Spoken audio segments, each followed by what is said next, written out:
Halo semuanya, apa kabar? Di sini saya akan menjelaskan mengenai materi akhlak tercela ria dan nifak. Nah, sebelum kalian mengetahui apa sih ria dan nifak itu, sebelumnya perkenalkan dulu ya. Nama saya Ropiah, NIM 1912116 dari kelas PAI 6A, mata kuliah Metodologi Pembelajaran dan dosen pengampu Imro'atun SPDI MAG. Nah, selanjutnya kalian simak baik-baik ya video pembelajarannya agar kalian semua paham dengan materinya. Baik, selanjutnya saya akan menjelaskan pengertian ria terlebih dahulu.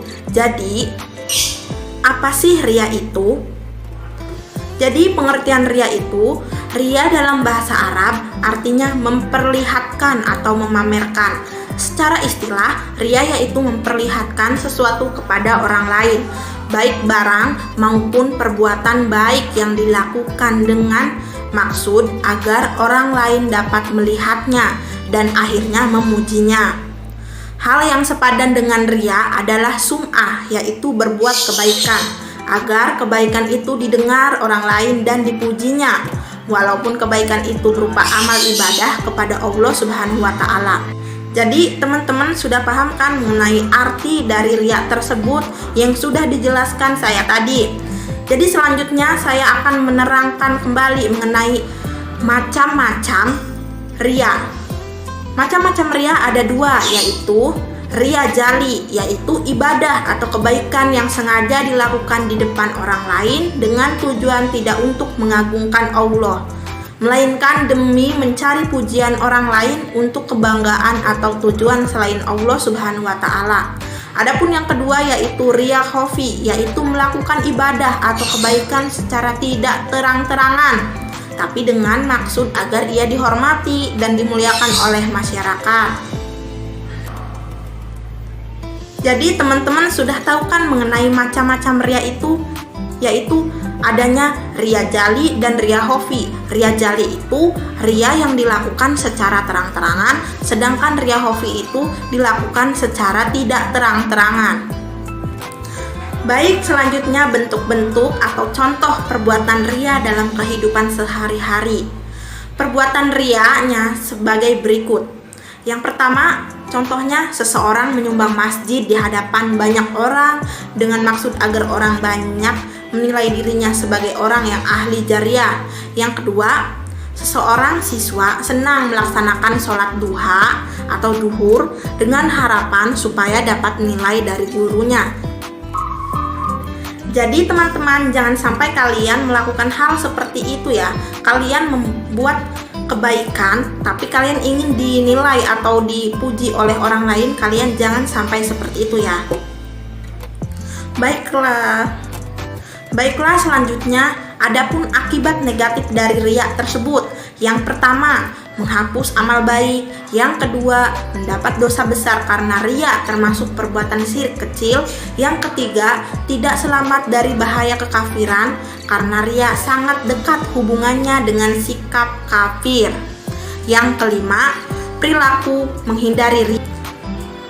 Baiklah, selanjutnya perilaku menghindari ria. Yang pertama, memandang semua makhluk itu tunduk di bawah kekuasaan Allah, sehingga makhluk itu tidak dapat mendatangkan kesenangan dan dapat pula menimbulkan bencana karena kita tidak membutuhkan pujian dan sanjungan mereka. Yang kedua, melatih diri untuk beramal secara ikhlas walaupun sebesar apapun yang dilakukan.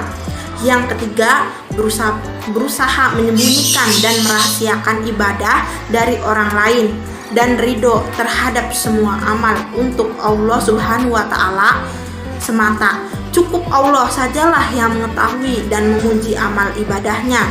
Yang keempat, mengendalikan diri agar tidak merasa bangga apabila ada orang lain memuji amal baik yang dilakukan. Yang kelima, mengendalikan diri agar tidak emosi apabila ada orang lain yang meremehkan kebaikan yang dilakukan. Adapun yang keenam, tidak senang memuji kebaikan orang lain secara berlebih-lebihan karena hal itu dapat mendorong pelakunya menjadi ria atas kebaikannya.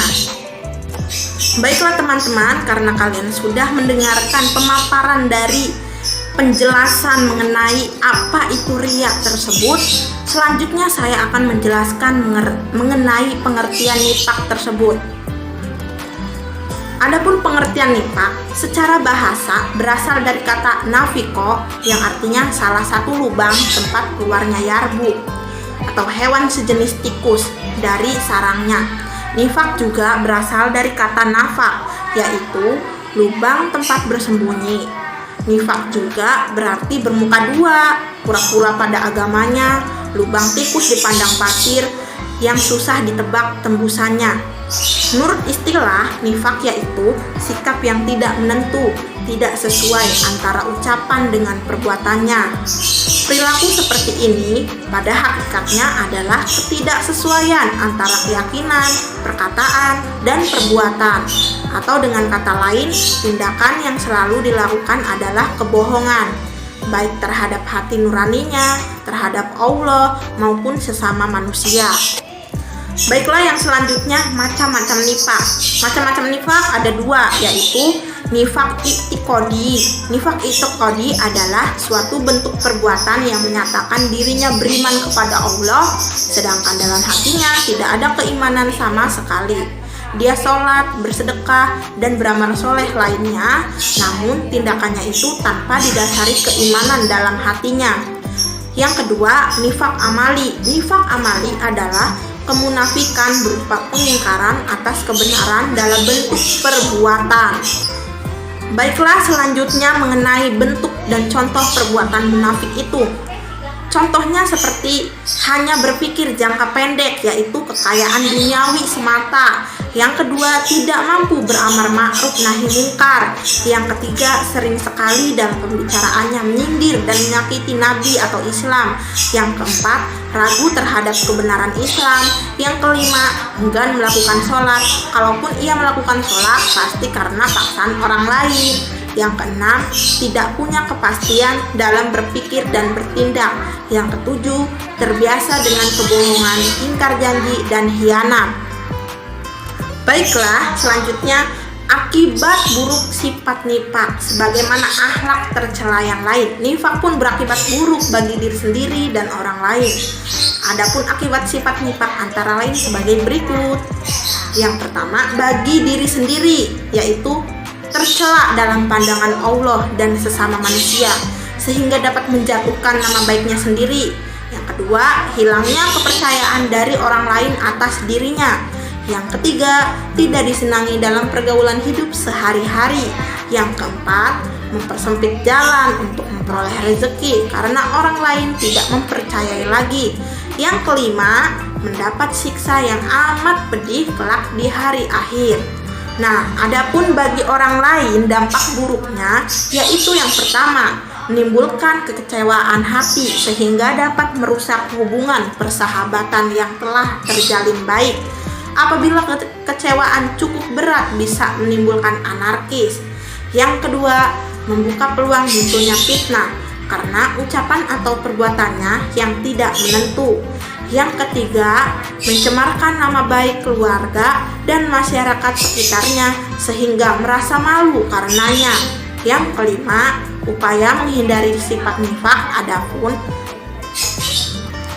baiklah teman-teman, setelah kalian mendengarkan penjelasan dari materi nifaq dan riya tersebut, baiklah saya akan menjelaskan kembali mengenai upaya menghindari sifat nifaq tersebut.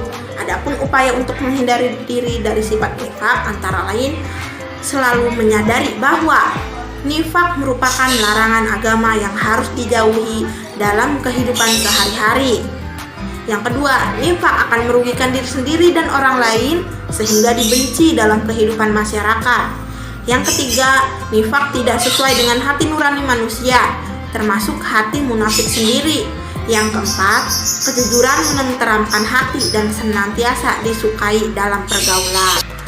Baiklah teman-teman sekalian, setelah kalian sudah mendengarkan dan memahami penjelasan saya tersebut, marilah kita evaluasi sebelum kalian mengakhiri pembelajaran tersebut.